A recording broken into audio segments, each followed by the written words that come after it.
Hi friends, চলে এসেছি। মা একটা রেসিপি করবে আজকে, তো সেটা ম্যারিনেট করে এখন ফ্রিজে রাখা হবে। তো সেই জন্য ম্যারিনেশনটা তোমাদের একটু দেখাবো। কি রান্না করছো? এটা চিলি চিকেন হবে। আচ্ছা, এই 3 চামচের মতো আদা রসুন বাটা দিয়ে দিলাম, নুন দিয়ে দিলাম, লঙ্কা গুঁড়ো দিয়ে দিলাম, গোলমরিচ গুঁড়ো দিয়ে দিলাম, 1 চামচের মতো সাদা তেল দিয়ে দিলাম, আর এখানে 4 চামচের 1 চামচ কর্নফ্লাওয়ার আছে, আর 1 চামচ ময়দা আছে দিয়ে দিলাম, আর একটা ডিম দিয়ে দিলাম। সব ডিমটা দেবো না, একটাই হয়ে যাচ্ছে। এবার এটা মেখে 1 ঘন্টার জন্য রেখে দেবো।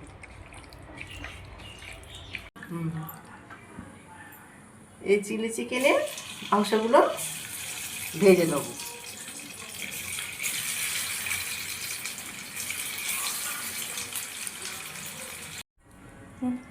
দুটো শুকনো লঙ্কা দিয়ে দিলাম, এখানে ক্যাপসিকাম একটা, আর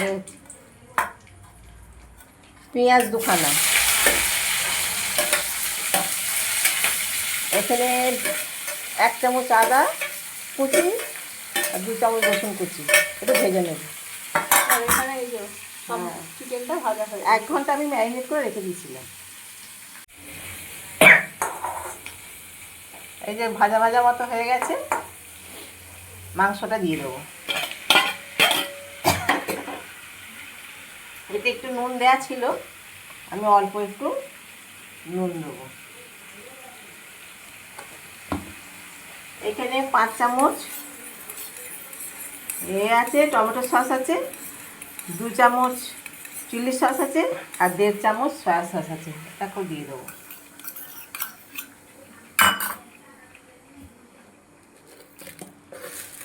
এক চামচ চিনি দেবো, দিয়ে এটাকে আমি এখন একটু করব। এখানে 1 চামচ কর্নফ্লাওয়ার আছে, দিয়ে দেবো। এখানে ধনেপাতা কুচি দিয়ে দেবো।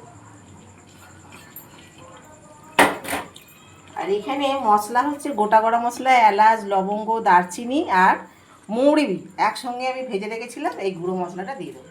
এটা দিলে খেতে খুব সুন্দর হয়।